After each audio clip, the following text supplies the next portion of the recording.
ஸ்டேஜில் தான் பேச தெரியாது. நேராகவும் ஜாஸ்தி பேச மாட்டேன். கொஞ்சம் சைலண்டாக தான் இருப்பேன் நான். கேமராமேன் ஸ்ரீதர் சார் சாரும் சார் சொல்லியிருக்கு ഞാൻ சைலண்டாக பேச சொல்லியிருக்கு. அது போய் நம்மக்கிட்ட நல்லா பேசியிருக்கு.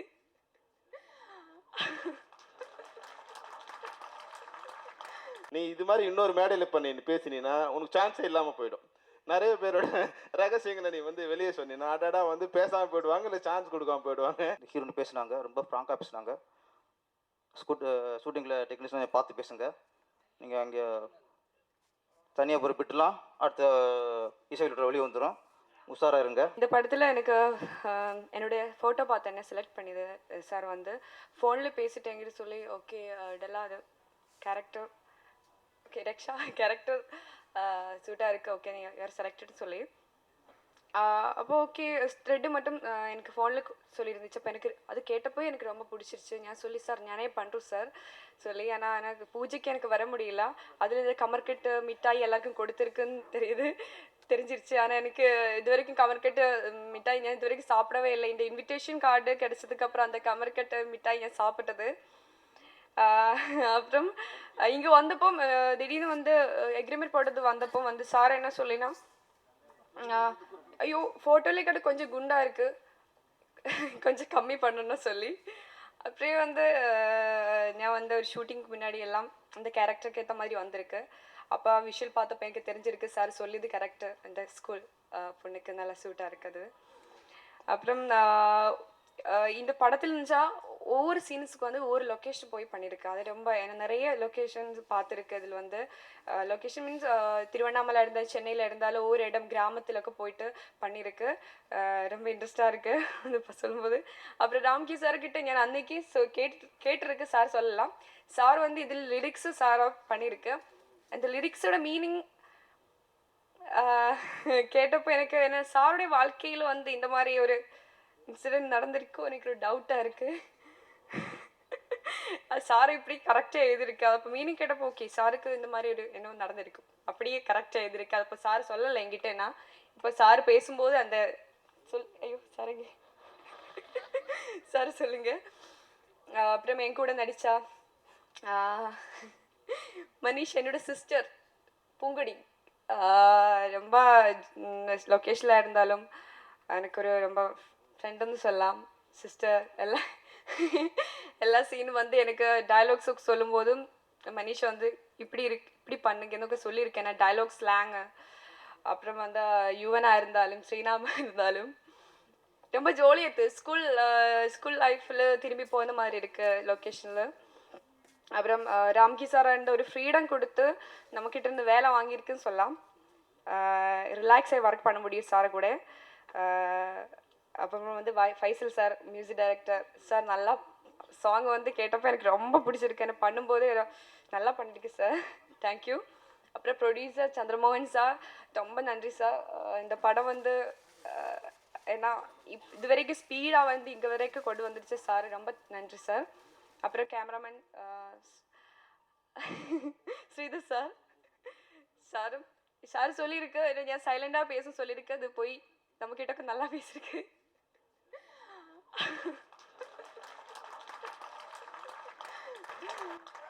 அப்புறம் தளபதி தினேஷ் மாஸ்டர் பற்றி சொல்லும்போது ஹில்ஸ் மேலே ஷூட்டிங் போனப்போ வந்து சார் வந்து ஃபஸ்ட்டு இம்பார்ட்டண்ட்டு பசங்க இந்த யுவனுக்கும் ஸ்ரீராமுக்கும் கொடுக்கும். ஃபஸ்ட்டு நீங்கன்னு சொல்லியிருக்கு நம்ம ஃபைட் சீன் பண்ணும்போது. என்னன்னு கேட்டப்போ அவரை நெக்ஸ்ட்டு சான்ஸ் கொடுக்கும், நீங்கள் கூட இனி நெக்ஸ்ட்டு வந்து கொரியோகிராஃபர் அவருக்கே சான்ஸ் கொடுக்க சொல்லியிருக்கு. அப்போ தப்பு சார். அப்புறம் என் கூட நடிச்ச என்னோட அம்மா கேரக்டர் சிந்து. அப்புறம் அப்புறம் என்னோட செகண்ட் ஹீரோ வம்சி அண்ட் அப்புறம் மனிஷோட சித்து தான் இங்கே உட்கார்ந்துட்டு இருக்கு. வம்சியும் ஏன்னா நான் இந்த படம் முடிச்சதுக்கு அப்புறம் ரொம்ப சிரிக்க வச்சிருக்கும். நானும் வம்சியும் வந்து டைரக்டருக்கு டப்பிங்கில் போகிறப்போ சாரை கால் பண்ணிட்டு சொல்கிறது எல்லாம் இன்னைக்கு ரொம்ப சிரிச்சிட்டு உன்னுடையும் வம்சியோட டைலாக் கேட்டுட்டுன்னு சொல்லி அது சார் என்னன்னு சாரே விஷயம் சொல்லு அந்த டைலாக் என்னன்னு. அப்புறம் வந்து இந்த படம் நல்லா வந்திருக்கு. ஒரு நீங்கள் பார்க்கும்போது தெரியும், விஷுவல் பார்த்தப்போ தெரியும் எப்படி இருக்கும். ரொம்ப நல்லா வந்திருக்கு. நீங்கள் எல்லோரும் பார்த்து சப்போர்ட் பண்ணுங்க. கமரக்கட்டு இந்த படத்தை பற்றி கண்டிப்பாக பேசி ஆகணும். பிகாஸ் என்னை பொறுத்த வரைக்கும் என்னோட கேரியரில் வந்து கண்டிப்பாக இது வந்து ஒரு ரிமார்க்கபுளான மூவியாக இருக்கும். அண்ட் அதுக்கு கண்டிப்பாக வந்து நான் ராம்கி சருக்கு தான் ரொம்ப தேங்க்ஸ் சொல்லணும். பிகாஸ் ஒரு நாள் ஒரு ஃபோன் வந்துச்சு எனக்கு. என்ன ஒரு அன்னோன் நம்பராக இருக்கேன்ட்டு சொல்லி எடுத்து பேசினேன். பார்த்தா டேரக்டர் எனக்கு ஃபோன் பண்ணியிருந்தார், பேசினார். இந்த மாதிரி வந்து கதை திரைக்கதை வசனம் அந்த படத்தோட அடுத்த அந்த ப்ரொடக்ஷன் டீமோட அடுத்த படம் அண்ட் பண்ண போகிறாங்க. ஸோ உங்களை பார்க்கணுன்னாரு. நான் வந்து சார் இந்த மாதிரி ஷூட்டிங்கில் இருக்கேன் சார் அப்படின்னு. சரி ஓகே, நீங்கள் சென்னைக்கு வந்ததுக்கப்புறம் கால் பண்ணுங்கள், மீட் பண்ணலான்னு. அண்டு அது ஒரு கப்புள் ஆஃப் டேஸ், ஒரு 2-3 நாளில் வந்து அப்படியே மீட் பண்ணோம். அண்டு கண்ணை மூடி கண்ணை திறக்கிறதுக்குள்ள என்னடா இருந்துச்சுன்னே தெரில. பார்த்தா சார் என்னை வந்து ஃபிக்ஸ் பண்ணிட்டாரு அண்டு ஷூட்டிங் போயிட்டோம். அண்டு இப்போ கூட என்னால் நம்ப முடியல. பிகாஸ் எப்போ ஷூட்டிங் ஸ்டார்ட் பண்ணோம், எப்போ ஷூட்டிங் முடித்தோன்னே தெரில. அவ்வளோ ஸ்பீடாக ஒர்க் பண்ணார். அண்ட் இப்போ நினச்சி பார்த்தா கூட நாங்கள் வந்து எவ்வளோ ஃபன் ஷூட்டிங் ஸ்பாட்டில். பிகாஸ் எல்லாருமே வந்து ஒரு 18 to 20 ஏஜ் கேட்டகரியில் தான் இருக்கோம். பட் டேரக்டர் வந்து எங்களுக்காக வந்து அவர் வந்து எப்படி சொல்கிறது, அவரும் வந்து ஒரு ஸ்கூல் ஸ்டூடெண்ட்டாக மாறி எங்களை வந்து பெர்ஃபார்ம் பண்ண வைக்கிறதுக்குள்ளே கண்டிப்பாக ஒரு வழி ஆகிட்டுருப்பார் சார். ஸோ அதுக்கு நான் மன்னிப்பு கேட்டுக்கிறேன் சார். பிகாஸ் ரொம்ப டார்ச்சர் பண்ணுறோம் சார். அண்ட் கண்டிப்பாக வந்து இந்த படம் வந்து எல்லாரையுமே என்டர்டெயின் பண்ணோம், எல்லாரும் சொன்னபடி. பிகாஸ் இதில் வந்து எல்லாருக்கும் பிடிச்ச மாதிரி ஹியூமர், ஆக்ஷன், லவ் எல்லாமே இருக்குது. அண்டு கண்டிப்பாக எல்லாருமே வந்து ட்ரைலரையும் சாங்கையும் கண்டிப்பாக என்ஜாய் பண்ணியிருப்பீங்க. அண்டு இந்த வாய்ப்பை கொடுத்த டேரக்டர் ராம்கி சாருக்கும் அண்ட் ப்ரொடியூசர்ஸ்க்கும் ரொம்ப நன்றி. ரொம்ப ரொம்ப நர்வஸாக இருக்குது, அதை விட ரொம்ப ரொம்ப சந்தோஷமாக இருக்குது. அண்ட் நான் ஒரு ரொம்ப நேரம் பேச விரும்பல, ஸோ ஷார்ட் அண்ட் ஸ்வீட்டாக முடிச்சுக்கிறேன். ஃபர்ஸ்ட் வந்து என்னோடய அம்மா அப்பாவுக்கு தேங்க் பண்ணுறேன். ஏன்னா எனக்கு ரொம்பவே அவங்க சப்போர்ட் பண்ணியிருக்காங்க. அண்ட் நெக்ஸ்ட் வந்து இந்த படம் நான் மட்டும்தான் பண்ணும், அந்த கேரக்டர் நான் தான் பண்ணி ஆகணும்னு ரொம்ப சண்டை போட்டு என்னை நடிக்க வச்ச என்னோடய சார், என்னோடய டைரக்டர் சார் ராம்கி சாருக்கு வந்து நான் தேங்க் பண்ணுறேன்.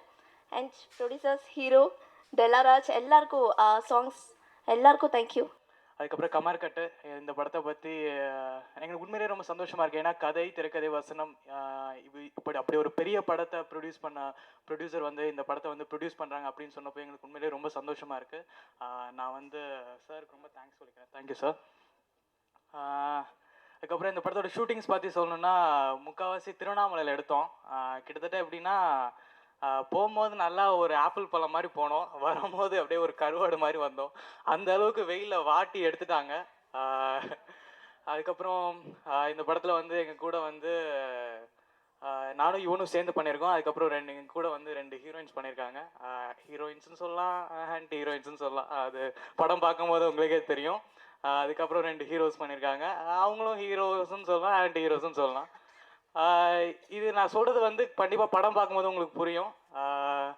இது வந்து ஒரு கமர்ஷியலான ஒரு படம். ஐ மீன் இது வரைக்கும் நாங்கள் பண்ண படத்துலேயே கொஞ்சம் டிஃப்ரெண்ட்டான ஒரு படம், ஒரு டிஃப்ரெண்ட்டான ஜானர். இந்த படம் பண்ணது வந்து எனக்கு உண்மையிலே ரொம்ப சந்தோஷம். என்ன காரணம்னா ஒரு அதான் சொன்ன டிஃப்ரெண்ட்டான ஜானர், எனக்கு ரொம்ப பிடிச்ச ஜானர், இப்போ தொடர்ந்து வந்துட்டுருக்க அந்த ஒரு ஜானர். அதுக்கப்புறம் இந்த படத்தில் கொஞ்சம் லவ், ரொமான்ஸ் அதெல்லாம் ராம்கி சார் வந்து வச்சுருக்காரு. உண்மையிலே எனக்கு ரொம்ப கொஞ்சம் பண்ணும்போது கொஞ்சம் அப்படியே நர்வஸாக இருந்துச்சு. ஆனால் எப்படியும் தட்டு முட்டி ராம்கி சார் பண்ண வச்சுட்டாரு. அது இன்னைக்கு ஸ்க்ரீனில் பார்க்கும்போது ரொம்ப நல்லா இருக்குது. அதே மாதிரி சாங்ஸ் இந்த படத்தில் ரொம்ப நல்லா வந்திருக்கு. இது வரைக்கும் நான் பண்ண படத்துலேயே இந்த படத்தில் வந்து சாங்ஸ் ரொம்ப அருமையாக வந்திருக்கு. ஃபைசல் சார் வந்து ரொம்ப சூப்பராக பண்ணியிருக்காங்க. அதே மாதிரி சாங்ஸ் எடுத்த விதங்கள் எல்லாமே எப்படி சொல்கிறது, 2 சாங்ஸ் வந்து டான்ஸ் கம்போஸ் பண்ணி அண்ட் தென் ஒரு சாங் வந்து மாண்டேஜ் பண்ணியிருக்காங்க. உண்மையிலேயே எல்லாம் ரொம்ப நல்லா வந்திருக்கு. இதில் ஒரு சாங் ஆக்சுவலாக வரல, படத்தோட ஒரு முக்கியமான சாங். ஆக்சுவலாக தேட்டரில் பார்க்கும்போது உங்களுக்கு எல்லாம் அது ரொம்ப பிடிக்கும். ஜொல்லு விட்டு அப்படின்னு ஒரு சாங். கண்டிப்பாக இந்த படம் வந்து எப்படி பசங்க படம், கோலிசோடா படம், வஜ்ரம் வந்து உங்களை என்டர்டெயின் பண்ணுச்சோ அதே மாதிரி கமர்கட்டும் ஒரு நல்ல ஒரு என்டர்டைன்மெண்ட் வந்து உங்களுக்கு கொடுக்கும்னு நான் வந்து நம்புகிறேன். Balls, jaggery balls, coconut jaggery balls. இது வந்து கமர்கட்னா என்ன, கூகுளில் என்ன போட்டிருக்காங்க அப்படின்னு சொல்லிட்டு செக் பண்ணி பார்த்ததில் ஆங்கிலத்தில் இப்படி தான் போட்டிருக்காங்க, கோகனட் ஜாகரி பால்ஸ். அதுதான் அதோட பேர். இவங்க ரொம்ப நேரமாக கேட்டுட்டு இருந்தாங்க கமர்கட்னா என்னன்ட்டு. நான் செக் பண்ணி பார்த்தேன், கூகுளில் வந்து இப்படி தான் போட்டிருக்காங்க. சரி, இதெல்லாம் நமக்கு இந்த ஆங்கிலம் நமக்கு சரியாக வராது. அதனால் நான் என்ன நினைக்கிறேன்னா, ஐயப்பனுக்கு வந்து இருமுடி கட்டு, சபரிமலைக்கு வந்து 18ஆம் படிக்கட்டு, ஜாலியான வீரத்திரை விளையாட்டுக்கு ஜல்லிக்கட்டு, கமர்ஷியலான கல்லா கட்ட கமர்கட்டு.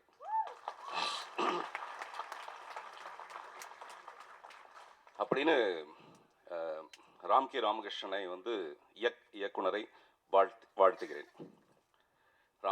ராம்கி ராமகிருஷ்ணனை இயக்குனரை வாழ்த்துகிறேன். அப்படிதான் கட் பண்ணி வருது அந்த ராம்கி ராமகிருஷ்ணன்றது. இதில் வந்து எனக்கு ஒரு மிகப்பெரிய சுயநலம் ஒன்று இருக்குது. இந்த படத்தோட இயக்குனர் ராம்கி ராமகிருஷ்ணனை விட, இந்த படத்தோட தயாரிப்பாளர் திரு மோகன் சந்திரமோகன் அவர்களை விட, இந்த படத்தில் பணிபுரிந்த எல்லாரையும் விட ரொம்ப அதிகமான பெருமையும் கர்வமும் சந்தோஷமும் எனக்கு அதிகமாக இருக்குது. ஏன்னா ரீவ்ஸ் கிரியேஷன்ஸோட இந்த முதல் படத்தை அது என்னுடைய படமாக அமைஞ்சது வந்து எனக்கு மிகப்பெரிய சந்தோஷம். அது வந்து ஒரு உருப்படியான படமாக வெளியில் வந்து வெற்றி அடைஞ்சது. அவங்க 2வது படம் ஆரம்பிக்கணும்னு முடிவு பண்ணதே என்னுடைய மிகப்பெரிய மாபெரும் வெற்றின்னு நான் நினைக்கிறேன். அது மிகப்பெரிய வெற்றி. இந்த காலத்தில் வந்து ஒரு படம் எடுத்துகிட்டு மறுபடியும் ஒரு படம் அதே ப்ரொடக்ஷன் எடுக்கணும்னா டெஃபினட்டாக அதுக்கு முதல் படம் எடுக்கிற டைரக்டரோட பொறுப்பு ரொம்ப ரொம்ப ஜாஸ்தி. அந்த பொறுப்பை நான் பொறுப்பாக செஞ்சுருக்கேங்கிற விதத்தில் எனக்கு கொஞ்சம் மகிழ்ச்சியாக இருக்குது. உலகத்தில் 7 அதிசயம்வாங்க. எனக்கு தெரிஞ்சு நல்ல மனிதர்களை உலகத்தில் பார்க்குறது அதை விட கம்மியாக இருக்குது. அந்த 7 விட ரொம்ப கம்மியாக இருக்குது. அப்படி நான் சந்தித்த ஒரு சிறந்த நல்ல மனிதர் வந்து திரு மோகன் அவர்கள். அவர் ஒரு படம் ஆரம்பிக்கிறாரு, அவங்க வேற ஒரு தொழிலில் இருக்காங்க. திடீர்னு இந்த தொழில் வராங்கன்னா டெஃபினட்டாக இந்த தொழிலில் வந்து அவங்க பரிமளிக்கணும்னா அந்த படம் எவ்வளோ சிறப்பான ஒரு கிளாஸான ஒரு ஃபில்மாக இருக்கும். அது ரொம்ப முக்கியம். போட்ட பணத்தை எடுக்கிறத விட அது நல்ல படமாக அமைங்கிறது ரொம்ப முக்கியமான ஒரு விஷயம். டெஃபினட்டாக அடுத்த படத்தையும் அவங்க அப்படி தான் தேர்ந்தெடுத்துருக்காங்கிறது இந்த ட்ரைலரையும் பாடலையும் பார்க்கும்போது நமக்கு நல்லா தெரியுது. சிவா சார் சொன்ன மாதிரி ராம்கி ராமகிருஷ்ணன் வந்து ரொம்ப நாளாக முயற்சி பண்ணி அப்புறம் எப்போ நம்ம எங்கே போட்டோமோ அங்கே தான் தேட முடியுமே தவிர ஒரு இடத்துல மிஸ் பண்ணிட்டு இன்னொரு தேட முடியாது. அதனால் தொடர்ந்து ஒரே இடத்த தோண்டிக்கிட்டே இருந்தால் தான் நமக்கு வந்து அந்த இடத்துல தங்கம் கிடைக்கும். அந்த மாதிரி அவர் தொடர்ந்து முயற்சி பண்ணதில் திரு மோகன் அவர்கள் கிடைத்திருக்கிறார்கள். இந்த ரீவ்ஸ் கிரியேஷன் கிடைச்சிருக்கு. இந்த படம் வந்து டெஃபினட்டாக வெற்றி அடைகிறதுல எனக்கு மிகப்பெரிய ஒரு பங்கு இருக்குது, சந்தோஷம் இருக்குது. இதை தொடரணும். இன்னும் 3வது படம் 4வது படம்னு அவங்க தொடர்ந்து நிறைய படங்கள் பண்ணுறதுக்கு இந்த படம் ரொம்ப ஒரு ஆரம்பமாக இருக்கணும். இந்த படத்தோட டைரக்டர் வந்து நானாவது கதை திரைக்கதை வசனம் இயக்கம் மட்டும்தான். ராம்கி வந்து கதை திரைக்கதை வசனம் பாடல்கள் கலை ஆர்ட்டு போக போக அடுத்த படத்தில் பார்த்தீங்கன்னா கதை திரைக்கதை வசனம் இசை அவரே பண்ணுவார். இப்போ இசையமைப்பாளருக்கு ஒரு பஞ்ச் இதில். ஸோ டி ராஜேந்தர் போல் மிகப்பெரிய ஒரு திறமையாளராக அவர் வரத்துக்கு வாய்ப்பு இருக்குது. சினிமாவில் வந்து சீக்கிரமாக திறமை இல்லைன்னா பைசல் கட்டிடுவாங்க, பைசல் பண்ணி அனுப்பிச்சிடுவாங்க. அப்படி பைசல் பண்ண முடியாத ஒரு இசையமைப்பாளராக ஃபைசல் அவர்கள் இந்த படத்தில் அறிமுகமாக இருக்கிறார். பசங்கள்லாம் பின்னி விளையாடுறாங்க, சின்ன பசங்கன்னு சொல்லவே முடியல. அந்த அளவுக்கு பள்ளி அறை காட்சிகள்லாம் பிரமாதமாக இருக்குது. இதில் பசங்க தூள் கிளப்பியிருக்காங்க. இந்த சின்ன வயசில் இந்த ஆட்டம் போட்டிங்கன்னா இன்னும் நீங்களாம் பெரிய ஆளும்போது என்ன ஆவீங்க? கமல் சார்லாம் தூக்கி முடிக்கிடுவீங்க போல இருக்குது. ஜாலியாக கொண்டாட்டமாக கமர்ஷியலாக இருக்குது. படம் பாடல்களும் ஒளிப்பதிவு ரொம்ப நல்லா இருக்குது. அவர் பேர் சார் சொன்ன மாதிரி டப்புன்னு வளர்ந்து நமக்குலாம் வயசாகிடுச்சுங்கிற மாதிரி ஒரு ஃபீலிங்கை க்ரியேட் பண்ணுறானுங்க இந்த பசங்களாம். திருண்டா இருக்கானுங்க, திடீர்னு மீசை வளர்ந்தது, அப்புறம் டான்ஸ் வேறு ஆடுறானுங்க. அப்புறம் பார்க்குறப்ப இந்த பசங்களாம் பெருசாகிட்டானுங்களோ இல்லை நமக்கு இன்னும் வயசாகிடுச்சாங்கிற மாதிரி ஒரு ஃபீலிங் இருக்குது. கொஞ்சம் உயரம்லாம் குறைச்சிக்கங்கடா, அநியாயத்துக்கு வளர்றானுங்க. நான் வந்து பக்கத்தில் உட்காந்து வேறு யாரும் நினச்சிருந்தேன் ரொம்ப நேரமாக. கீழேருந்து ஒரு 3 தடவை வணக்கம்லாம் வேறு போட்டேன் நான். அப்புறமா பார்த்தா தெரியுது நம்ம பையன் தான் இவ்வளோ சின்னவனாக இருந்தான். அப்புறம் மேலே போய்ட்டு கழிச்சுக்க வணக்கத்தலான்னு சொல்லிட்டு உட்காந்து பேசிட்டு ரொம்ப மகிழ்ச்சியாக இருக்கிறது. இந்த ப்ரொடக்ஷன் ரொம்ப சக்ஸஸ்ஃபுல்லாக, ஏன்னா சினிமாவிலேருந்து ஒரு ப்ரொடக்ஷன் கம்பெனி மிக சரியான படங்களை தேர்வு செய்து சமூகத்திற்கு கொஞ்சம் தகவல்களை சொல்லக்கூடிய ஊடகமாக அதை பயன்படுத்த விளைகிற மனிதர்களுடைய எண்ணிக்கை உண்மையாகவே இதில் அதிகமாகணும். சினிமா நிறைய விஷயங்களை இந்த சமூகத்திற்கு சொல்லியிருக்கிறது. அந்த அடிப்படையில் இந்த ஊடகத்தின் வழியாக இந்த ப்ரொடக்ஷன் ஹவுஸும் இன்னும் இந்த ப்ரொடக்ஷன் ஹவுஸில் ஒர்க் பண்ண போகிற இயக்குனர்களும் இந்த டீமும் எல்லாரும் நிறைய நல்ல படங்களை கொடுக்கணும் அப்படின்னு என்னுடைய வாழ்த்துக்களை தெரிவிச்சுக்கிறேன். All the very best for கமர்கட். Best wishes. தேங்க்யூ. நண்பர் ராமகிருஷ்ணன் வந்து இயக்குனர் மட்டும் இல்லை, ஒரு சிறந்த படைப்பாளி. அது மட்டும் இல்லை, ஒரு சிறந்த போராளி. அவர் எந்த படம் எடுத்தாலும் வந்து அது ஒரு நியாயத்துக்கு எதிராக ஒரு உண்மையான ஹீரோ வந்து ராம்கி ராமகிருஷ்ணன். அது எந்த படம் எடுத்தாலும் இல்லை எந்த விஷயமா இருந்தாலும் ஒரு நியாயத்துக்கான குரல் கொடுக்குற ஒரு போராளி அவர் வந்து. அது சின்ன விஷயமோ பெரிய விஷயமோ அதனால் அவருக்கு எதிர்ப்பு வருதோ லாபம் வருதோ நஷ்டம் வருதோ அதை பற்றிலாம் கவலைப்பட மாட்டார். அதுலேருந்து எனக்கு ராமகிருஷ்ணன் மேலே ஒரு தனிப்பட்ட ஒரு நல்ல முறையில் ஒரு மரியாதை வர. இந்த படம் ஆரம்பிக்கும் போது கூட நிச்சயமாக வந்து ஒரு பெரிய மாஃபியா கிட்ட இருந்து தமிழ் திரைப்படத்துறையே எனக்கு வந்து அவர் வந்து ஒரு விஷயம் வந்து நம்ம சங்கத்தை வந்து பேசும்போது இதெல்லாம் வந்து பாம்பேல தான் நடக்கும் நான் கேள்விப்பட்டேன். இங்கே கூட வந்து இது மாதிரி ஆரம்பிச்சிருச்சாங்கிற ஒரு பயத்தை ஏற்படுத்திச்சு இந்த படம் தொடக்கம் வந்து. எனக்கு வந்து இண்டஸ்ட்ரியில் ஒரு ஒரு வயலன்ஸ் உருவாயிடுச்சு, ஒரு அடிதடி, ஒரு மாஃபியா கிட்ட வந்து இண்டஸ்ட்ரி மாட்ட போதா அப்படிங்கிற ஒரு பயத்தை உருவாக்குச்சு. ஆனால் ராமகிருஷ்ணன் அதை மீறி ஜெனுவனாக போராடி அவர் எப்படின்னா வந்து இப்போ வந்து யார் வேணாலும் படம் பண்ணுவாங்க. அவர் ஒரு இந்த கதை எவ்வளோ முக்கியம்னா, இந்த கதை யார் கேட்டாலும் ஓகேன்ட்டாங்க. ஏற்கனவே 10வது தயாரிப்பாளர் இவர் நினைக்கிறீங்க. நிறைய பேர் கதையை ஓகே பண்ணி, ஆனால் கதையை தயாரிப்பதற்கான வலிமை இல்லாத ஒருத்தர் அதை வாங்கி வச்சுட்டு வந்து இந்த கதையை நான் பண்ணுறேன்னு சொல்லி அவர் பண்ண விடாமல் வந்து ஒரு மிகப்பெரிய வந்து ஒரு வருஷம் போராட்டம் இந்த கதைக்காக. நான் கேட்டேன், என்னங்க இது அவ்வளோ பெரிய கதை உங்கள்கிட்ட, என்ன கதைங்கன்ட்டு. ஒரு சின்ன லைன் மட்டும் சொன்னார். சேகர் சார் சொன்ன மாதிரி சில நேரங்களில் வந்து எளிமை வந்து ரொம்ப அழகாக பழிச்சிடும். வந்து ஒரு உருவம் ஒரு நார்மல் பாவாடதாவில் ஒரு பொண்ணு ரொம்ப அழகாக இருக்க மாதிரி இந்த கதை அவ்வளோ அழகான கதை, கேட்ட உடனே இருக்க கொடுக்குது. ஆனால் அந்த கதை வந்து சில பேர்கிட்ட போய் மாட்டிக்கிச்சு. அதை போராடி கொண்டு வந்து இன்னொரு சிறந்த படைப்பாளியை உருவாக்கிய ஒரு சிறந்த தயாரிப்பாளர்கிட்ட வந்து சேர்ந்துருக்கு. ஏன்னா இதை விட மிகப்பெரிய மரியாதை வந்து இந்த படத்தை இயக்கிய தயாரிப்பாளர்கள் மீது எனக்கு இருக்குது. நான் இது வரைக்கும் இப்போ தான் முதல் முறையாக அவங்கள மேடையில் பார்க்குறேன். அவங்க யாருன்னு எனக்கு தெரியாது. ஆனால் அவங்க மேலே எனக்கு என்ன மரியாதைன்னா, கதை திரைக்கதை இயக்கத்தை முதல்ல தயாரிக்க ஒத்துக்கிட்டதுக்கு அவங்க மேலே எனக்கு பெரிய மரியாதை. ஏன்னா அது ஒரு கதை, எப்படி ஒருத்தர் அது எப்படி படம் பார்த்தா தான் அதை வந்து ரசிக்க முடியும். அதை எப்படி ஒத்துக்க முடியும், அந்த கதையை எப்படி ஒத்துக்க முடியும்? அதுவும் படமே பண்ணாத முதல் படமாக ஒருத்தர் படம் பண்ணுறான்னா எப்படி இதை ஒத்துக்க முடியும்? அது மட்டும் இல்லாமல் படத்தை அந்த பார்த்திபன் சாருக்கு வந்து அதுக்கு முன்னாடி தொடர்ச்சியான தோல்வி இருந்தாவே அவங்ககிட்ட வந்து நீங்கள் அமுத சுரப்பி இருந்தாவே நம்ம ஆளுங்க ஒத்துக்க மாட்டாங்க.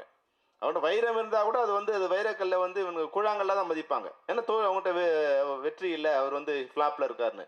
அப்படிப்பட்ட ஒருத்தர்கிட்ட இந்த கதையை புரிஞ்சுக்க முடியாத தன்மை உள்ள ஒரு கதையை மிக அழகாக புரிஞ்சுக்கிட்ட மிகச்சிறந்த படைப்பாளியாக நான் வந்து இந்த தயாரிப்பாளர்களை பார்க்குறேன். நான் அதனால தான் வந்து இந்த கதையை கேட்ட பிறகு கூட வந்து இமீடியட்டாக அந்த கதையை நாங்கள் வந்து படம் பண்ணுறோன்னு ஒத்துக்கிட்டாங்க.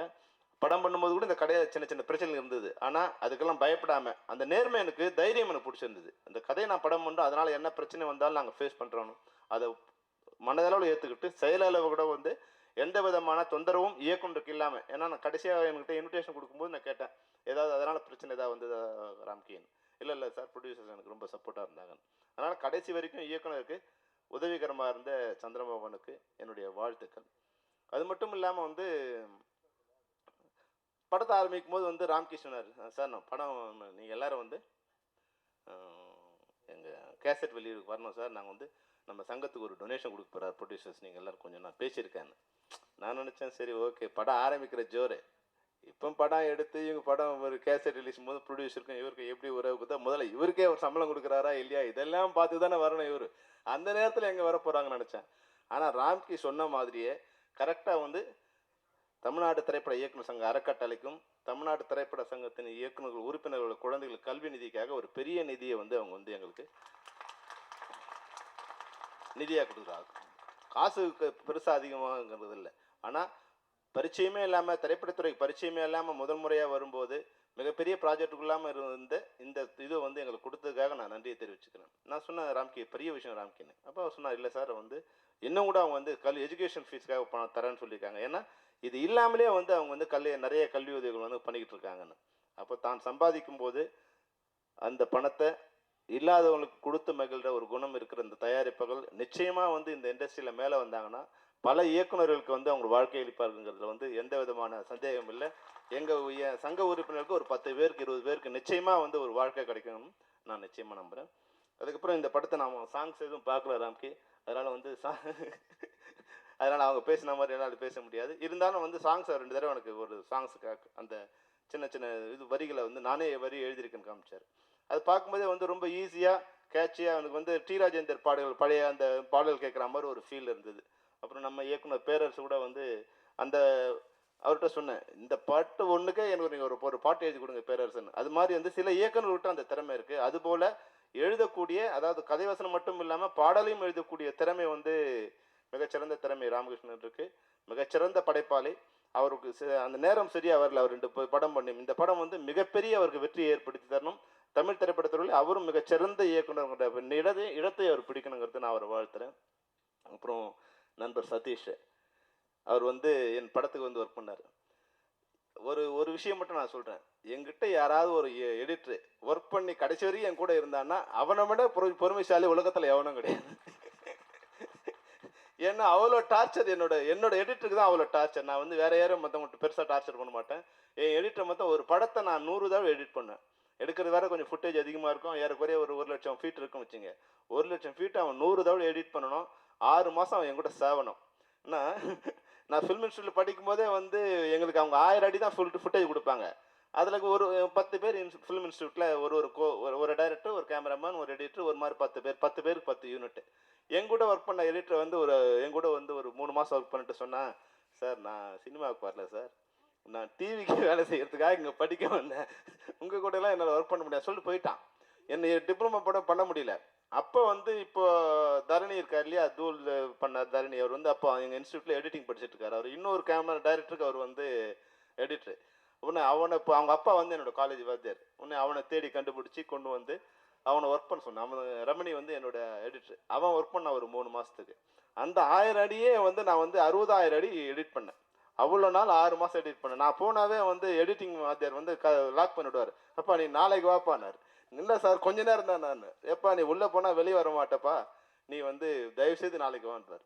ஆனால் சதீஷ் வந்து நான் ராஜஸ்தான் படம் ஒர்க் பண்ணும்போது அப்போ தான் ஏறக்குறைய டிஜிட்டல் அப்போ தான் வருது. டிஜிட்டல் எடிட்டர்ஸில் அவர் வந்து இருந்த ஒரு 4-5 பேரில் இவர் ஒருத்தர் தெரியும். அவர் எங்கள் முதல்ல கிளாஸ் ஒர்க் பண்ணதான் என்கிட்ட வந்தார்.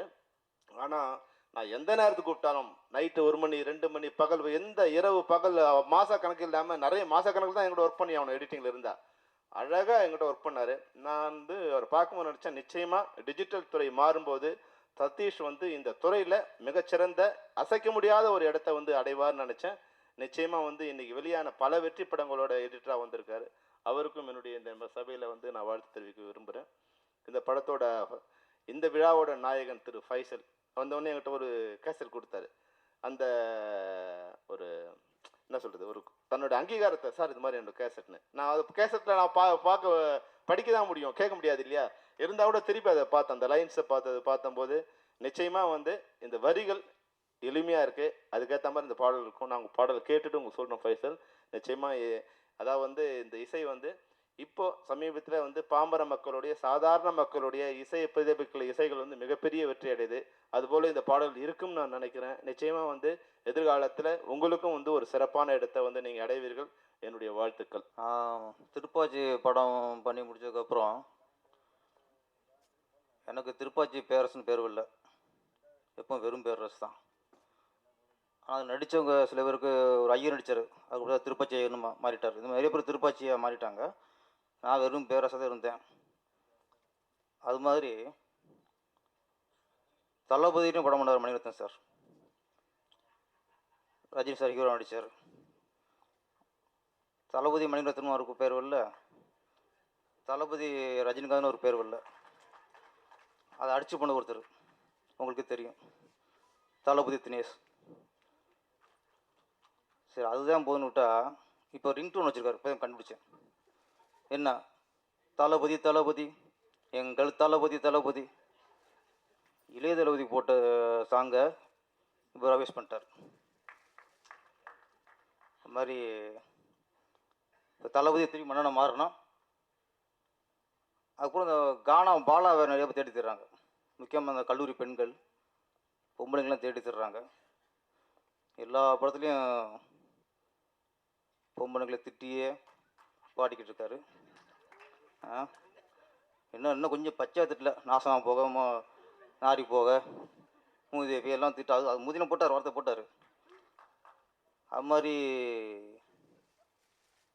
அது வந்து சில மனைவி விட்டு வைக்கல. அவர் பொண்டாட்டிலையும் ரொம்ப கொடுமைக்காரி மாதிரி பாடிக்கிருக்காரு. அதில் நிறைய ஒரு மாதர் சங்கம் கல்லூரி மாணவிகள்லாம் அவரை தேடிக்கிருக்காங்க, சொல்லி வைங்க. ஆர்கே சுல்லுமணி சார் எங்கள் இயக்குனர் சங்க செயலாளர், அவருக்கு ஒரு 4-5 மாதமாக பெரிய பிரச்சனை என்னென்னா இந்த கதை திருட்டு. அது என் கதை, ஒரு படத்து கதையை 4 பேர் உங்க போகிறான், இது என் கதை என் கதை எவங்க தெரியல கடைசியாக. அது மாதிரி இந்த கதை திருட்டு பஞ்சாயத்தே அவருக்கு போயிட்டுருக்கு. அந்த நேரத்தில் தான் பார்த்தார் நம்ம பார்த்திபன் சார். நம்ம கதையின்னு ஒன்று வச்சா தானே ஏங்கன்னு சொல்லுவாங்க. நம்ம கதையெல்லாம் படம் தேவை என்ன சொல்ல முடியும். அவர் அனௌன்ஸ் பண்ணிட்டார், நான் கதையெல்லாம் படம் பண்ணுறேன் எவங்க சொல்லணும் பார்க்கடான்ட்டு. அவருடைய தைரியத்துக்கு அவருடைய அந்த ஒரு முயற்சிக்கு பக்கபலமாக கதை, திரைக்கதை, வசனம், டைரக்ஷன், ப்ரொடியூசர் வந்திருக்காரு. அது படம் மிகப்பெரிய வெற்றி அடைந்தது. அடுத்த படம் ஆரம்பிச்சிருக்காரு. இந்த படம் மிகப்பெரிய வெற்றி அடையும். அப்புறம் டைரக்டர் ராமகிருஷ்ணன். ஓகே, அவர் கதை, திரைக்கதை, வசனம், டைரக்ஷன், பாடல் நம்ம எடிட்டர். என்னை நிறைய சொல்லி தான் பேரரசுக்கே வேண்டாத வேலை வரையும் பாட்டு எழுதுறான்னு திரும்பி எல்லாரும் அவரை கேளுங்க. இனிமேல் இப்போ நிறைய பேர் என்ன கேட்க நிறைய பேர் ஆரம்பிச்சிட்டாங்க. நிறைய டேரக்டர் பாட்டு எழுத ஆரம்பிச்சிட்டாங்க. இப்போ எல்லோரும் நீங்கள் கேளுங்க. இதுவும் பேசல் பண்ணணும். அப்புறம் கமர்கட். இங்கே கமர்கட்டு, நாங்கள் கமர்கட் கம்முன்னு சொல்லுவாங்க ஊரில். இந்த டைட்டில் படித்த உடனே எல்லாருக்குமே மேக்ஸிமம் ஃப்ளாஷ்பேக் போகும்னு நினைக்கிறேன். எனக்கு ஒரு சின்ன ஃப்ளாஷ்பேக் போச்சு. நான் ஸ்கூலில் படிக்கிற காலம். என் கிளாஸில் ஒரு பொண்ணு, அழகான பொண்ணு. அந்த பொண்ணுக்கு ஒரு தம்பி. ரெண்டுமே ஒரே கிளாஸ் படித்தாங்க. பொண்ணு பேர் வசந்தி, பெயர் மாற்றப்பட்டு இருக்கிறது. ஏன்னா அது எங்கேயோ நல்லா பாவம் பிடிச்சிட்டு உண்மையாக வாழ்ந்துக்கிட்டு இருக்கோம். என்ன பேரரசு உனக்கு இதாமே அப்படின்னா பிரச்சனை ஆரம்பிச்சக்கூடாதுல்ல. அது மாதிரி பேர் மாற்றப்பட்டிருக்குது, பேர் வசந்தி. அந்த பொண்ணுக்கு ஒரு தம்பி, பேர் கண்ணன், அதுவும் பேர் மாற்றப்பட்டு இருக்கிறது. அந்த பொண்ணு மேலே எனக்கு கொஞ்சம் கிரேஸ். அப்படியே ஸ்ட்ரெயிட்டாக பேச முடியல. அப்போ எங்கள் ஊர் சைட்லாம் ரொம்ப அவ்வளோ பேச முடியாது. அப்போ அந்த தம்பியை கட் பண்ணேன் ஃபஸ்ட்டு. அவனோட பிடிச்ச பழகுக்கு என்ன பண்ணுறது, அப்படியே அந்த பிரேக் விடுவாங்களே, கூட்டி போய் கடையில், ஸ்கூலுக்கு ஆப்போசிட்டில் கடை இருக்கும், டீயில் அந்த கமல் கூட வாங்கி கொடுக்குறது அவனுக்கு. அவன் நினச்சிட்டான் இவ்வளோ ஃப்ரெண்ட்ஸ் அவனுக்கு கிடச்சிருக்கானேன்ட்டு. அவனுக்கு உள்நோக்கு தெரில அவனுக்கு. இவ்வளோ உயிரினு கிடச்சிருக்கானேன்ட்டு அவன் டீ வாங்கி சாப்பிட்டேன்ட்டான். நான் அப்படியே இவன் ஃப்ரெண்டுங்க மூலியமாக அவங்க வீட்டுக்கு போயிட்டேன். கொஞ்சமாக காய் நறுத்தின பாருங்க. நான் போனால் வீட்டுக்கு போனால் அது என்கிட்ட பேச மாட்டாது. இவன் தான் பேசுவான். கடுப்பாக இருக்கும். என்னடா வீட்டுக்கு போய் அந்த பொண்ணு பேச மாட்டேங்குதுன்ட்டு. கடைசி அந்த பொண்ணு என் நோக்கம் தெரிஞ்சுட்டு திட்டி விட்டுச்சு. நமக்கு அது அவ்வளோ முடிஞ்சிச்சு. எப்படி பெரிய வேலை மட்டும் மறுநாள் ஸ்கூலுக்கு வந்தான். அவன் கூட வந்தான் பிரேக்கில். பெருசு கமர் சாப்பிட மாட்டான். விட்டான் ஒரு அரை கமர் கேட்டான். வாடான்ட்டு உனக்கு இத்தனை கமர் வாங்கி கொடுத்துருக்கேன், கணக்கு போட்டேன், மொத்த பைசாவும் எனக்கு கொடுத்தாகணும், தொலைச்சிருவன்ட்டு அன்னையிலேருந்து அவங்க கூட சண்டையை போட்டு எல்லாம் முடிஞ்சதோட மாதிரி கமல் கட்டுக்கும்போது எனக்கு ஸ்கூல் ஞாபகம் போயிடுச்சு எனக்கு. அப்புறம் சாங் பார்த்தோம். 2 இளஞ்சோடிகள் தெரிஞ்சாங்க. அந்த ஸ்ரீதர்லாம் இப்போ தான் பார்த்த பசங்களாக பார்த்த மாதிரி எப்படி தான் வளர்கிறாங்க, எப்படி தான் மீஸ் வளர்றதுன்னு தெரிய மாட்டேங்குது. மேஜிக் நடக்குது. அப்புறம் இவன் அவர் அப்பா ஃபர்ஸ்ட் எனக்கு ரொம்ப நண்பர். 2 பேர் ஹீரோ நடிச்சிருக்காங்க. ரொம்ப சந்தோஷமான விஷயம். இந்த 2 இளஞ்சோடிங்கிறது ஒன்று ஸ்ரீதர் இயக்கிய காதலிக்க நேரமில்லை, மிகப்பெரிய ஹிட் அடைஞ்சது, பெரிய ஹிட் அது. அதுக்கப்புறம் என் குருநாதர் படம் பண்ணார் ராமநாராயணன் சார், இளஞ்சோடிகள்ன்ட்டு. கார்த்திக், ராதா, சுரேஷ், விஜயசாந்தி நினைக்கிறேன். அதுவும் மிகப்பெரிய வெற்றி. இந்த படமும் சாங் பார்க்கும்போது எனக்கு அந்த 2 படம் தான் கண்ணுக்கு வந்து போகுது. கண்டிப்பாக இந்த படமும் அந்த 2 படங்களை போல மிகப்பெரிய வெற்றி அடையணும். படத்தில் இயக்குனரும் நடிகர்களும் தொழில்நுட்ப கலைஞர்களும் மேலும் மேலும் வளரணும். இந்த கமர்கட்டு கதை ஆரம்பிக்கும் போது நைட்டு ஒரு சீனை சொல்லிவிட்டு அவங்கள போட்டு டார்ச்சர் பண்ணுவேன். நைட்டு 11 மணி 12 மணி ஆகும். நான் சொல்லிக்கிட்டே இருந்தேன்னா இந்த படத்தில் இது வந்துடுச்சு, அந்த படத்தில் இது வந்துடுச்சுன்னு எல்லாம் ஃபில்ட்ரு அவங்களே பண்ணிவிடுவாங்க. அதுக்கப்புறம் தேடுறதெல்லாம் சேர்த்து தான் ஒரு கதையாக பண்ணுவேன். அதே போல் அப்படி உருவானதுனால அவங்களுடைய பார்ட் இதில் நிறைய இருக்குது. அவங்களுக்கு என்னோடய தேங்க்ஸ் சொல்லிக்கிறேன். 2வது வந்து இந்த படம் நான் ஆரம்பித்தேன். இது முழுக்க எனக்கு சிவனை ரொம்ப பிடிக்கும். அதனால் இந்த கதையே வந்து நான் திருவண்ணாமலையில் போய் தான் பண்ணணும்னு ஆரம்பித்து ஒரு 3 மந்த் அங்கே ஃபுல்லாக ஸ்டே பண்ணி அங்கேயே இருந்து தான் நான் இந்த கதையை உருவாக்கினேன். கமரக்கட்டு டைட்டிலும் அப்படி தான் உருவாச்சு. அந்த கமரக்கட்டு அப்படின்னு பார்த்தீங்கன்னாக்கா நிறைய பேரரசு சார் அதை பற்றி ரொம்ப அழகாக சூப்பராக சொன்னார். அது எல்லோரும் அதை தாண்டி தான் வந்திருக்கணும். அதே போல் அந்த ஸ்கூல் லைஃப்பை தாண்டி தான் அத்தனை பேரும் வந்திருக்கணும்.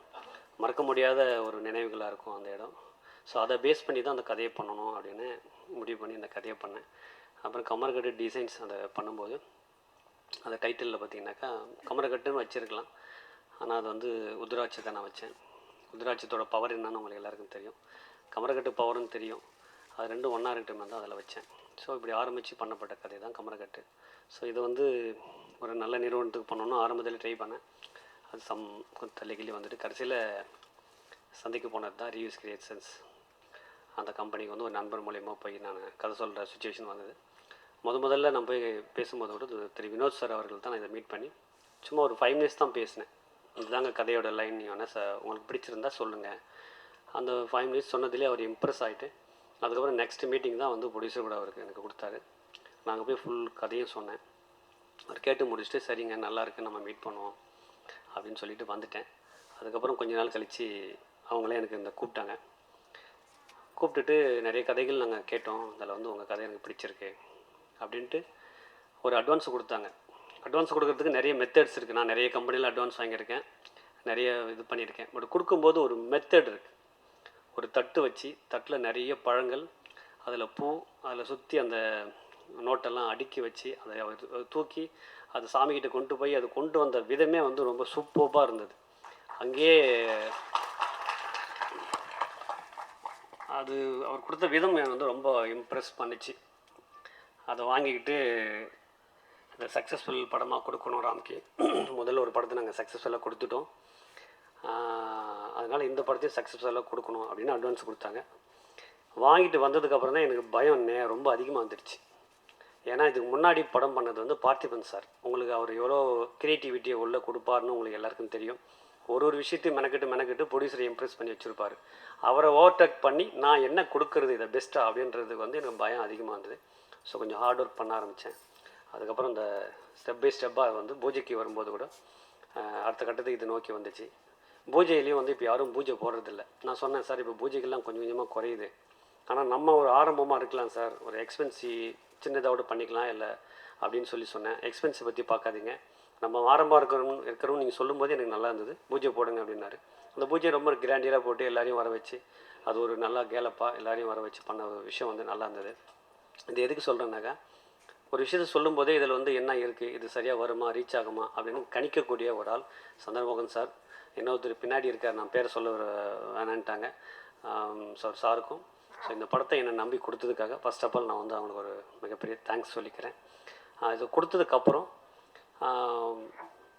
இந்த ஷூட்டிங் முடிகிற வரைக்கும் இது வரைக்கும் அவங்க சென்னைக்கு வரல. ஒரு ஆளை நம்புறதுக்கு வந்து நிறைய காரணம் இருக்கும். நம்ம ஃபேமிலியிலே பார்த்தீங்கன்னாக்கா அண்ணன் தம்பி ஆகட்டும், மனைவி ஆகட்டும், இல்லை மற்றவங்களாகட்டும், அங்கேயே நம்பிக்கைகள் குறையுது. ஒரு ஆள் மேலே நம்பிக்கை வைக்கிறதுக்கு யோசிக்கிறோம். ட்ரஸ்ட் பண்ணணும் ஃபர்ஸ்ட் ஆஃப் ஆல். நான் யாருன்னே தெரியாது, ஒரே ஒரு கதையை மட்டும்தான் சொன்னேன். நான் கதை சொன்ன விதம் அவங்களுக்கு பிடிச்சிருந்ததா இல்லை என் கேரக்டர் பிடிச்சதான்னு எனக்கு தெரியாது. அட்வான்ஸ் கொடுத்தாங்க. படம் வந்து ஃபஸ்ட் காப்பி தான் பார்ப்பேன் ராம்கி, நீங்கள் போங்கன்ட்டாங்க. இது வரைக்கும் என்கிட்ட ஒரு கேள்விக்கு டெய்லி ஒரு ஃபோன் மட்டும் பண்ணுவார், என்ன இப்படி போயிட்டுருக்கு ராமகிருஷ்ணன் அப்படின்னு. அது முதல் வார்த்தையோடு நல்லா இருக்கீங்களா, நல்லா இருக்கும் சார், இப்படி தான் ஆரம்பிக்கும்.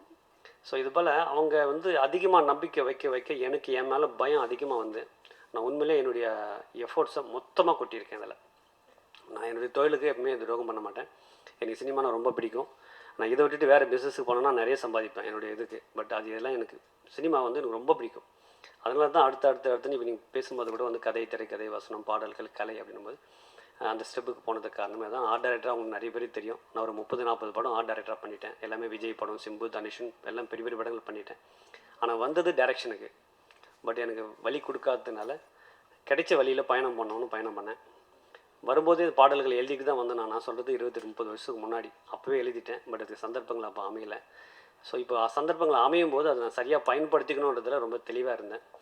அப்படி எழுதப்பட்ட பாடல்கள் தான் இந்த பாடல்கள். நீங்கள் முழுசாக கேட்டிங்கன்னா உங்களுக்கு அது தெரியும். ஸோ பாடல்களும் ரொம்ப நல்லா அருமையாக வந்திருக்கு, படமும் ரொம்ப அருமையாக வந்திருக்கு. ஸோ என்னுடைய விஷயம் என்னென்னா, என்னுடைய இதுக்கு எல்லாத்துக்கும் இன்னொரு ஆளுக்கு நான் தேங்க்ஸ் சொல்லணும். என்னுடைய குருநாதர் S.A. சந்திரசேகர், அவர்கிட்ட தான் நான் வேலை கற்றுக்கிட்டேன். நிறைய படம் 20-30 படம் ஒர்க் பண்ணேன். அவர் அடிக்கடி சொல்லுவார், நம்மளை நம்பி வர ப்ரொடியூசர்ஸ் ஃபர்ஸ்ட் ஆஃப் ஆல் காப்பாற்றணும். அவங்க என்ன அமௌண்ட்டு போடுறாங்களோ அந்த அமௌண்ட்டு ஃபஸ்ட்டு அவங்க கைக்கு போகிறதுக்கு நீ என்ன வேலை செய்யணும் ஃபஸ்ட்டு அதை செய். அதை செஞ்சினாவே நீ ஆட்டோமேட்டிக்காக வெளியே வரும்னு அடிக்கடி சொல்லுவார் அவர். அதே போல் வந்து அந்த டைமிங் எத்தனை மணிக்கு ஆரம்பிக்கணும், எத்தனை மணிக்கு முடிக்கணும், அதை பர்ஃபெக்டாக பண்ணுறது, சரியாக பண்ணுறது, சரியான நேரத்தில் பண்ணுறது. யாரும் எக்ஸ்கியூஸ் கேட்டால் அவருக்கு பிடிக்காது. செய்யணும்னா செஞ்சு முடிச்சிடணும், அவ்வளோதான். அதுபோல் நிறைய விஷயங்களை நான் அவர்கிட்ட கற்றுக்கிட்டேன். அவரை ஃபாலோ பண்ணி இன்றைக்கி நான் பண்ணவே தான் அந்த ஆரம்பித்தோம், படத்தை முடிச்சிட்டோம். ஸோ இவ்வளோ ஃபாஸ்ட்டாக என்னால் பண்ண முடிஞ்சதுக்கு வந்து நான் அவர்கிட்ட வேலை கற்றுக்கிட்டு தான். ஸோ அவருக்கு ஒரு தேங்க்ஸ் சொல்லிக்கிறேன். ஸோ இந்த படம் முடிஞ்சு இன்றைக்கி வந்து ஆடியோ ரிலீஸில் உங்களை சந்திக்கிறோம். இந்த ஆடியோ ரிலீஸுக்கு கூட ஒரு ஃபோனில் தான் சொன்னேன், சார் ஆடியோ ஃபங்க்ஷன் வந்து சார் நம்ம எப்படியா ரீச் பண்ணணும் சார், எதாவது க்ரியேட்டிவிட்டியாக பண்ணணும் சார், வாத்தியம் சார் வச்சு நீங்கள் பண்ணிட்டீங்க, ஏதாவது சம்திங் டிஃப்ரெண்ட்டாக வேணும் அப்படின்னு. பண்ணுங்கள் ஒரு வார்த்தையோடு சொல்ல மாட்டார். உங்களுக்கு எது பிடிக்குதோ பண்ணுங்கள் இப்படி தான் சொல்லுவார். இது சொல்ல தான் எனக்கு பயம் வந்தது. ஸோ அதனால் என் மேலே இவ்வளோ நம்பிக்கை வச்சு இந்த ஆடியோ ஃபங்க்ஷன் வரைக்கும் இந்த படத்தை கொண்டு வரதுக்கு எனக்கு ரொம்ப ஹெல்ப்பாக இருந்தேன் என்னுடைய ப்ரொடியூசர் சந்திரமோகன் சாருக்கும், திரு மோகன் சார் அவ்வளோதான் சொல்லிட்டேன், சாரி சார், மோகன் சாருக்கும் என்னுடைய மனமார்ந்த நன்றி தெரிவிச்சுக்கிறேன். வி சேகர் சார் வந்து திருவண்ணாமலை என்னை சுற்றி எடுத்திருக்காங்க அப்படின்னாரு. அவருக்கு தெரியாத ஒரு உண்மையை நான் சொல்கிறேன், நானும் திருவண்ணாமலை தான். ஸோ வந்து 20-30 வருஷம் ஆகிப்போச்சு. அதனால் என்னுடைய மண்ணில் போய் முத பண்ணணும்னு ஆசைப்பட்டேன். அதே போல் சிவனோட அருளோட இது ரொம்ப சூப்பராக படம் வந்திருக்கு. அவருக்கு இன்றைக்கி பர்த்டே, என்னுடைய விஷேஷம் வந்து சொல்லிக்கிறேன் வி சேகர் சாருக்கும். அப்புறம் வந்து சார் பேசினார், வைப்ரண்ட் டே சார் பேசினார், ஷார்ட் அண்ட் ஸ்வீட்டாக ரொம்ப அழகாக பேசினார். இந்த டிசைன்ஸ் இம்ப்ரெஸ் ஆச்சு அப்படின்னாரு. அது ரொம்ப கரெக்ட். ஒரு படத்தோட மெட்டீரியல் முத வெளியில் வர்றது வந்து டிசைன்ஸ் தான். அந்த டைட்டிலும் அந்த டிசைன்ஸ் தான் ஆடியன்ஸுக்கு ஃபஸ்ட்டு போய் சேருது. ஸோ அந்த கலர் காம்பினேஷன்ஸும் அந்த டைட்டிலோட பேட்டர்னும் ரொம்ப முக்கியம். அதுக்கு நான் ரொம்ப மெனக்கிடுவேன். அது நான் ஆர்ட் டைரக்டர் அந்தனால இந்த கலர் காம்பினேஷன்ஸு மற்ற விஷயங்கள்லாம் எனக்கு ரொம்ப மெனக்கிடுவேன். அதுக்கு கிப்சன் உண்மையிலே ரொம்ப டயர்ட் ஆகிட்டார். என்ன சார் எதை பண்ணாலும் பிடிக்கலன்னு கடைசியில் நிறைய பண்ணி அதுக்கப்புறம் தான் அந்த ஒரு டிசைனை ஓகே பண்ணேன். அதனால் அந்த டிசைன் அவர் பேசின விதம் எனக்கு பிடிச்சிருந்தது. Thank you sir. ரெண்டாவது வந்து செல்வமணி சார், நான் வந்து என்ன ஹீரோன்னாரு. உண்மையிலே சொல்லணும்னா அவர் தான் எங்கள் டைரக்டர்ஸ் யூனியங்களுக்கு வந்து அவர் தான் உண்மையான ஹீரோ.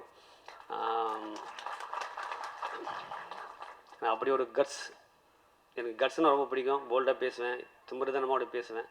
ஆனால் அது வந்து அவர்கிட்ட இன்னும் கொஞ்சம் கற்றுக்கிட்டோன்னு சொல்லலாம். நம்ம ஒரு விஷயத்த வந்து நியாயம் அப்படின்னு தெரிஞ்சதுன்னா அதை வந்து எவ்வளோ பவராக பேசலாமோ அது அந்த பவராக பேசுவார்.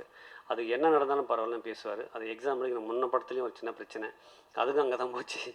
அது அவர் வந்து ரொம்ப சரியாக ஹேண்டில் பண்ணி சரியாக பண்ணார். அதே போல் இந்த படத்துக்கும் ஒரு சின்ன பிரச்சனை. அது ஒரு படத்துலையும் எனக்கு ஏதோ ஒரு பிரச்சனை வந்துக்கிட்டே இருக்கும். அது வரும், இல்லை நானாக வாங்கிடுவேன். ஸோ அது வந்து அது ரொம்ப அழகாக ஹேண்டில் பண்ணி ரொம்ப தீர்க்கமாக ஒரு தெளிவான முடிவு சொன்னார். இது பண்ணுங்கள் ராம்கி, கரெக்டாக இருக்கும் அப்படின்னாரு. நான் யார் சொன்னாலும் கேட்க மாட்டேன், கொஞ்சம் அடம்ட்டாக இருப்பேன். பட் அவர் சொல்லும்போது ரொம்ப அழகாக இருந்தது. அதை ஃபாலோ பண்ணேன். உண்மையிலேயே அது ஒரு ரிசல்ட்டு. இந்த படம் முடிஞ்சு இல்லை நான் வேறு மாதிரி ஏதாவது போயிருந்தேன் தப்பாக கூட ஆயிருக்கிறது வாய்ப்பு இருக்குது. ஸோ அதனால் அவருக்கு என்னுடைய மனமார்ந்த நன்றி சொல்லிக்கிறேன். ஸோ ரெண்டாவது வந்து நான் இயக்குனராக சில விஷயங்கள் சொல்லணும்னு ஆசைப்பட்றேன். 2 வார்த்தையில் முடிச்சுக்கிறேன். ஒரு கதை, ஒரு படம் பண்ணுறது, டைரக்ட் பண்ணுறதுன்றது இப்போ எல்லாம் புதுசாக வராங்க, பழைய ஆட்கள் பண்ணுறாங்க, நிறைய பண்ணுறாங்க. ஆனால் ஜெயிக்கிறது ரொம்ப டஃப்பாக இருக்குது. ஜெயிக்கிறது வந்து சாதாரண விஷயமா கிடையாது. ஏன்னா இங்கே ரொம்ப குதிரை கிண்டி ரேஸ் மாதிரி நிறைய ட்ராக்கில் எல்லோரும் ஓடிக்கிட்டு இருக்காங்க. எல்லாரையும் தள்ளி விட்டுட்டு முன்னாடி போய் ஜெயிக்கணுன்றதுக்கு வந்து நிறைய போராட வேண்டியதாக இருக்குது, நிறைய ஹார்ட் ஒர்க் பண்ண வேண்டியதாக இருக்குது. இது எதுக்கு சொல்கிறேன்னா, என் ஃபேமிலி கூட டைம் ஸ்பெண்ட் பண்ணி நான் 3 மாதம் ஆச்சு. நைட்டு 11 மணி 12 மணிக்கு தான் நான் வீட்டுக்கு போகிறேன். காலையில் 6 o'clock நான் வெளியே வந்துடுவேன். அவங்க கூட ஒரு சண்டே கூட வெளியே கூப்பிட்டு போனதில்லை. இதுக்கு என்னென்னா அந்த படத்தை எப்படியாவது நான் ஹிட்டு கொடுத்துடணும், ஜெயிச்சிடணும் அப்படின்ற ஆதங்கத்தில். ஸோ அப்போ ஃபேமிலி கூட கொஞ்சம் டைம் ஸ்பெண்ட் பண்ண முடியாமல் கதை பண்ணும்போது அப்படி தான் ஆச்சு. ஒரு 3 மாதம் அங்கே போய் திருவண்ணாமலையில் உட்காந்துக்கிட்டேன். அப்புறம் வந்து மகாபலிபுரத்தில் போய் உட்காந்துக்கிட்டேன். அங்கங்கே போய் உட்காந்துக்குவேன். 10 நாள் 20 நாள் வரமாட்டேன், ஃபோனில் தான் பேசுவேன். இப்படியே ஒரு டைரக்டரோட உழைப்பு மிக அதிகம். ஒரு கதையை பண்ணி அதை நல்ல கதையாக பண்ணி அதை ஒரு ப்ரொடியூசரை பிடிச்சி அந்த ப்ரொடியூசர்ட்டு போய் அந்த கதை சொல்லி ஓகே ஆகணும். ஏன்னா அங்கே 10 டைரக்டர்ஸ் கதை சொல்லியிருப்பாங்க. அந்த 10 ஓவர்டேக் பண்ணுறதுக்கு நீங்கள் கதையை சொல்லணும். அந்த கதையை சொல்லி அதுக்கப்புறம் அதை ஆரம்பித்து அதை நல்லபடியாக இன்றைக்கி இருக்கிற டெக்னிக்கில் அது உள்ளே புகுத்தி அந்த படத்தை வந்து டெக்னிக்கில் நல்லா எடுத்து அதுக்கு சாங்ஸ் அமைஞ்சு, ஆர்டிஸ்ட் அமைஞ்சு அதுக்கப்புறம் அந்த படத்தை ரிலீஸ் பண்ணணும். அதுக்கு அந்த ப்ரொடியூசர்ஸ் வந்து நல்லா மார்க்கெட்டிங் பண்ணணும். அதுக்கப்புறம் தேட்டருக்கு போகணும். தேட்டருக்கு போகிறது எவ்வளோ பிரச்சனை அவங்க எல்லாருக்கும் தெரியும். அது தேட்டருக்கு போனதுக்கப்புறம் அது ஓடணும். அது 1 வீக்கில் படத்தெல்லாம் இப்போ தூக்கிடுறாங்க, அவ்வளோ பிரச்சனை உங்களுக்கே தெரியும். அது 2 வாரம் ஓடணும். ஸோ இவ்வளோத்துக்கும் காரணம் அடிப்படை ஒரு உதவி இயக்குனர் இருந்து வளர்ந்து வர அசிஸ்டன்ட் டைரக்டர் தான் முதல் காரணமே தவிர மற்றவங்க எல்லாம் செகண்டரியாக தான் இருக்கணும். இது என்னுடைய ஆணித்தரமான, ஏன்னா அவங்களுடைய உழைப்பு பெரிய உழைப்பு. மற்றவங்க வர ஆர்டிஸ்ட் ஆகட்டும், டெக்னீஷியன் ஆகட்டும், மார்க்கெட்டிங் யூஸ் ஆகிறாங்களே தவிர பட் எல்லாமே பாசிங் க்ளவுட்ஸ் தான். இது யாருன்னா தப்பாக நினச்சிட்டு போட எனக்கு அதை பற்றி எனக்கு கவலை கிடையாது. ஏன்னா அவங்க உழைப்பு பெரிய உழைப்பு. அவங்களுடைய சாக்ரிஃபைஸ் பண்ணுறது அவ்வளோ சாக்ரிஃபைஸ் பண்ணுறாங்க. நிறைய பேர் சாப்பிட்றாங்களே தெரில, வளையிறாங்க, போடுறாங்க, தாடி வச்சுக்கிட்டு. உண்மையிலே ரொம்ப கஷ்டமாக இருக்கும் எனக்கு அந்த விஷயங்கள். அப்படியே போராடி வந்தவரில் நானும் ஒருத்தன்றதுனால அந்த ஆதங்கம் எனக்கு அதிகமாக இருக்குது.